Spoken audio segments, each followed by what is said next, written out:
Manjummel boys ഒരുപാട് ഹൈപ്പുകളും ഒരുപാട് പ്രതീക്ഷകളോടെയും കൂടി ഞാനല്ല ഒരുപാട് കാത്തിരുന്നിട്ട് കാണാൻ പോയ സിനിമ കേട്ടോ. നമ്മുടെ മ്യൂസിക് ഡയറക്ടർ അതിനെ കുറിച്ചിട്ട് ഒരു കാര്യം പറഞ്ഞു. ആദ്യം അത് കേൾക്കാം നമുക്ക്. മഞ്ഞുമല കുറച്ച് സീ മാറ്റും മലയാളം ഇൻഡസ്ട്രിയുടെ ബിൽഡപ്പ് ചെയ്യാൻ വേണ്ടി പറയല്ല, പക്ഷെ സിനിമ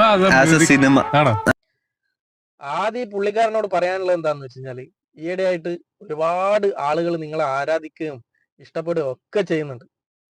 ഇതുപോലെയുള്ള തള്ളലുകൾ തള്ളിയിട്ട് വെറുതെ ഉള്ള കാര്യം കൂടി ഇല്ലാതാക്കുക. മലയാള സിനിമയുടെ ഗതിമാറ്റും, മലയാള സിനിമയെ അങ്ങ് തിരിക്കും മറിക്കും എന്നൊക്കെ പറഞ്ഞിട്ട് ഇതുപോലെയുള്ള ഒരുപാട് ആളുകൾ മുന്നേ ഉള്ള ഇങ്ങനെയുള്ള തള്ളലുകളും തള്ളിയിട്ട് ഉള്ള ഇഷ്ടം കൂടി ആളുകൾക്ക് ഇല്ലാതായി.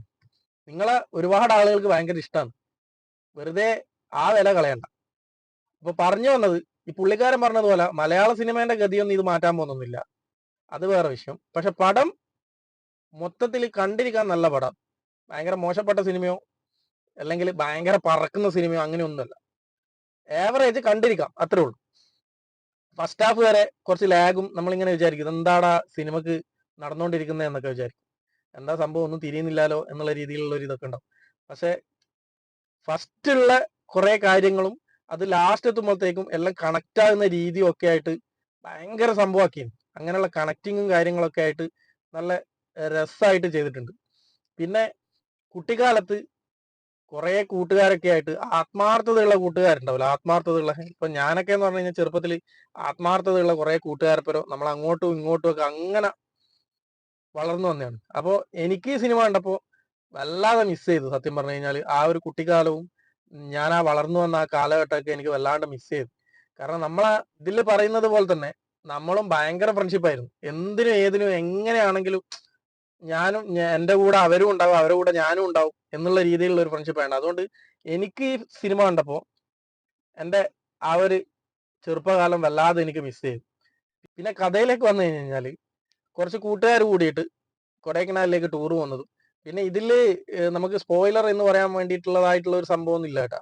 ഈ കഥ നമ്മളിപ്പോൾ മൊത്തമായിട്ട് കേട്ട് കഴിഞ്ഞാലും നമ്മൾ തിയേറ്ററിൽ പോയിട്ടോ അല്ലെങ്കിൽ നമ്മൾ വേറെ ഏതെങ്കിലും രീതിയിൽ ഈ സിനിമ കാണുമ്പോൾ ആ കേൾക്കാത്ത ഒരാൾക്ക് കിട്ടുന്ന ആ ഒരു കാഴ്ചാനുഭവം തന്നെ കേട്ട ആൾക്കും കിട്ടും. അതാണ് ഈ സിനിമയുടെ ഏറ്റവും വലിയ പ്രത്യേകത. കഥയിലേക്ക് വന്നു കഴിഞ്ഞാൽ കുറച്ച് കൂട്ടുകാർ കൂടിയിട്ട് കൊടൈക്കനാലിലേക്ക് ടൂർ പോകുന്നതും, അതായത് കൂട്ടുകാർ എന്ന് പറഞ്ഞു കഴിഞ്ഞാൽ ചെറുപ്പം മുതലേ ഒന്നിച്ച് വളർന്ന കൂട്ടുകാരാണ്.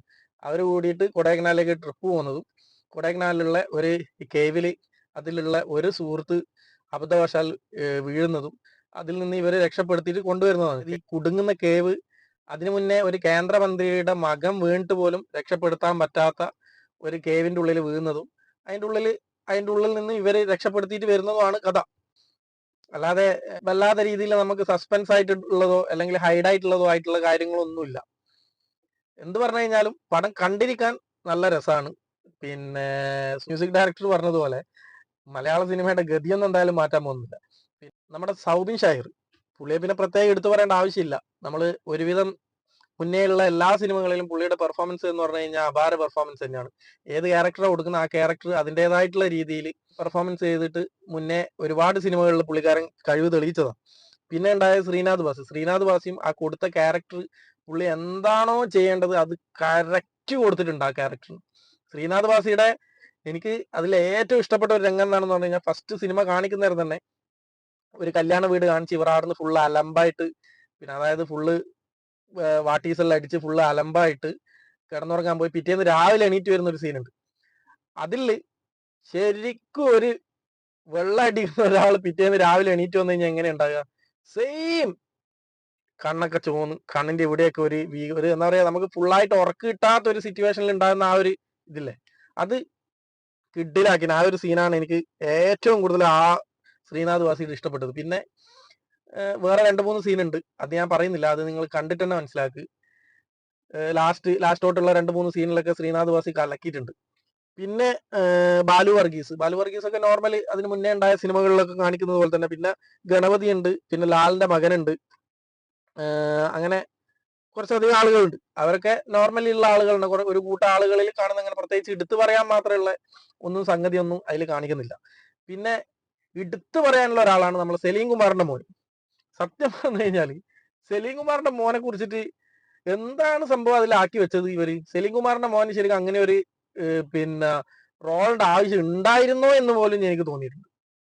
പുള്ളിക്ക് കഴിവില്ലാഞ്ഞിട്ടോ എന്നല്ല, പുള്ളിക്ക് കൊടുത്ത ആ ഒരു ക്യാരക്ടർ, അങ്ങനെ ഒരു കഥാപാത്രത്തിന്റെ ആവശ്യം ആ സിനിമയിൽ ശരിക്കും ഉണ്ടോ എന്ന് പോലും എനിക്ക് ആ സിനിമ കണ്ടു കഴിഞ്ഞപ്പോഴും കണ്ടോണ്ടിരിക്കുന്ന സമയത്തും തോന്നിയിട്ടുണ്ട്. പല സീനുകളിലും പുള്ളിക്കാരനെ കാണിക്കുന്ന പോലും ഇല്ല, ആകെ കുറച്ച് സീനുകളിലാണ് കാണിക്കുന്നത്. ഇവരെ ഒന്നിച്ചിട്ടുണ്ട്, എന്നിട്ട് പോലും കുറച്ച് സീനുകളിൽ മാത്രമേ ഈ പുള്ളിക്കാരനെ കാണിക്കുന്നുള്ളൂ.